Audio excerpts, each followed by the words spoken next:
এই ভিডিওতে একটি প্রসেস রাইটিং নিয়ে আলোচনা করব বিল্ডিং কনস্ট্রাকশন অর্থাৎ বিল্ডিং কিভাবে নির্মাণ করা হয় এর উপর। তো চলো শুরু করা যাক। তো সবার প্রথমে আমরা পয়েন্টসগুলো দেখে নেব, যেই পয়েন্টসগুলো থেকে আমরা প্রসেস রাইটিংটা রেডি করব। প্রথমে রয়েছে drawing of a plan of the building by the architect. বলছে একটি বিল্ডিংয়ের প্ল্যান ড্রয়িং করা হবে আর্কিটেক্ট দিয়ে। এরপরে রয়েছে getting the plan sanctioned by the corporation or municipal authorities. এরপর যে প্ল্যানটি আঁকা হয়েছে সেই প্ল্যানটি স্যাংশন করানো হবে, অনুমোদন করানো হবে কর্পোরেশনের কাছ থেকে অথবা মিউনিসিপ্যাল অথরিটিসের কাছ থেকে। এরপরে ইনগেজিং ম্যাসনস অ্যান্ড লেবার্স। এরপরে ম্যাসনস অর্থাৎ রাজমিস্ত্রি এবং লেবার নিয়োগ করা হয়।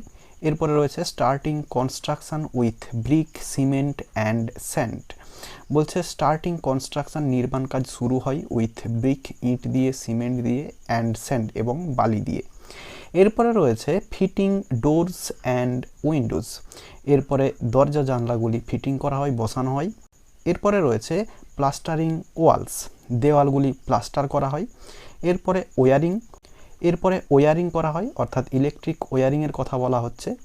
এরপরে ইলেকট্রিক অ্যান্ড ওয়াটার কানেকশানস। এরপরে ইলেকট্রিক কানেকশান এবং ওয়াটার কানেকশান দেওয়া হয়। এরপর পেন্টিং রয়েছে অর্থাৎ দেওয়ালগুলিতে রং করা হয়। এরপরে বিল্ডিং কমপ্লিট হয় এবং সবার শেষে রয়েছে ফিট ফর লিভিং এবং বসবাসের জন্য ফিট হয় অর্থাৎ উপযোগী হয় বাড়িটি। তো সবার উপরে টাইটেল দেওয়া হলো বিল্ডিং কনস্ট্রাকশন। এরপর যখন লেখা শুরু করব তখন প্রথমে আমরা ইন্ট্রোডাকশান লাইন কিছু লিখে নেব। তো রয়েছে দেখো ইন্ট্রোডাকশান লাইনগুলি। Building is one of the most essential things for us to keep ourselves safe from the heat of the sun, rain, storm or from any other harms. তো বলছে building is one of the most essential things for us.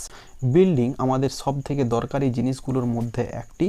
To keep ourselves safe from heat of the sun, রৌদ্রের যে গরম সেই রৌদ্রের গরম থেকে আমাদেরকে রক্ষা করতে, নিরাপদে রাখতে। রেন বৃষ্টির হাত থেকে রক্ষা করতে, স্টর্ম ঝড়ের হাত থেকে, or from any other harms এবং অন্যান্য কোনো বিপদ থেকে।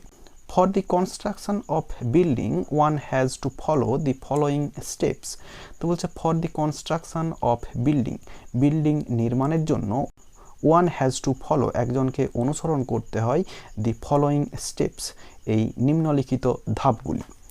এরপর যে প্রথম পয়েন্টটি রয়েছে drawing of a plan of the building by the architect, এই পয়েন্টটিকে লিখব। At first a plan of the building is drawn by an architect. বলছে অ্যাট ফার্স্ট সবার প্রথমে এ প্ল্যান অফ দি বিল্ডিংটির প্ল্যান ইজ ড্রন সেটা আঁকানো হয় বাই অ্যান আর্কিটেক্ট একজন আর্কিটেক্টের দ্বারা। এরপরে যে দুইয়ের পয়েন্ট রয়েছে getting the plan sanctioned by the corporation or municipal authorities, এই পয়েন্টটিকে আমরা লিখব। Then the plan is sanctioned from the corporation or municipal authorities or panchayat.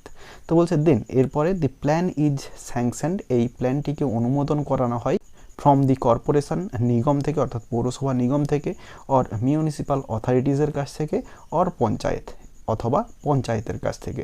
অর্থাৎ পঞ্চায়েত এলাকায় যদি বাড়িটি করতে হয় তাহলে পঞ্চায়েতের অনুমোদন প্রয়োজন হয়।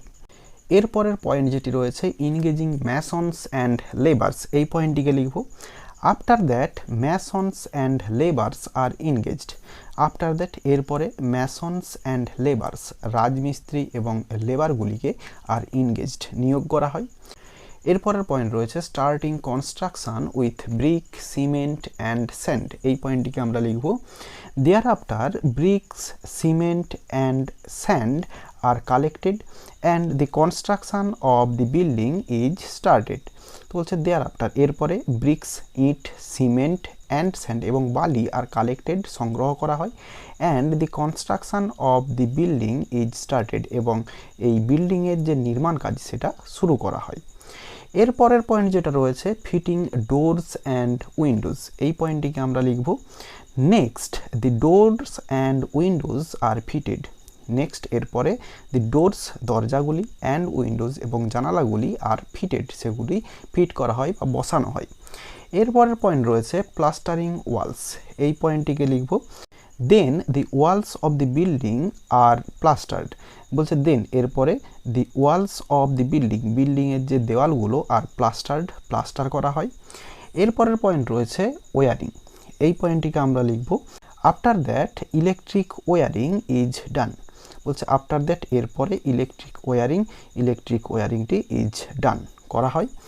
এরপরের পয়েন্ট রয়েছে ইলেকট্রিক অ্যান্ড ওয়াটার কানেকশানস, এই পয়েন্টটিকে আমরা লিখব এরপরে next the electric and water connections are done, বলছে নেক্সট পরে the electric and water connections অর্থাৎ ইলেকট্রিক কানেকশান এবং জলের কানেকশান আর ডান এগুলি দেওয়া হয়। এরপরের পয়েন্ট রয়েছে পেন্টিং, এই পয়েন্টটিকে আমরা এবারে লিখব thereafter walls of the building are painted both inside and outside, thereafter এরপরে দি ওয়ালস অফ দি বিল্ডিংয়ের দেওয়ালগুলি আর পেন্টেড রং করা হয় বোথ ইনসাইড অ্যান্ড আউটসাইড, ভেতরের দিক থেকে এবং বাইরের দিক থেকে দুদিক থেকেই রং করা হয়। এরপরের পয়েন্ট রয়েছে বিল্ডিং কমপ্লিটেড এবং লাস্ট যে পয়েন্টটা রয়েছে ফিট ফর লিভিং, এই দুটি পয়েন্টকে আমরা একসঙ্গে লিখব finally building is completed and now it is fit for living, বলছে ফাইনালি অবশেষে building is completed, building complete হয়ে যায় and now it is fit for living এবং এটি বসবাসের জন্য উপযোগী হয় এখন। তো এইভাবে প্রসেস রাইটিংটা শেষ হয়ে যাবে। আশা করি বোঝাতে পারলাম। ভিডিওটি ভালো লেগে থাকলে একটি লাইক করো এবং বন্ধুদের মধ্যে শেয়ার করো এবং আমার এই চ্যানেলে নতুন হলে চ্যানেলটি সাবস্ক্রাইব করে পাশে থাকা বেল আইকনটি প্রেস করো পরের ভিডিওগুলি সবার আগে পাওয়ার জন্য। এই ভিডিওতে এতটাই, দেখাবে নেক্সট ভিডিওতে। ভালো থাকো সবাই, ধন্যবাদ।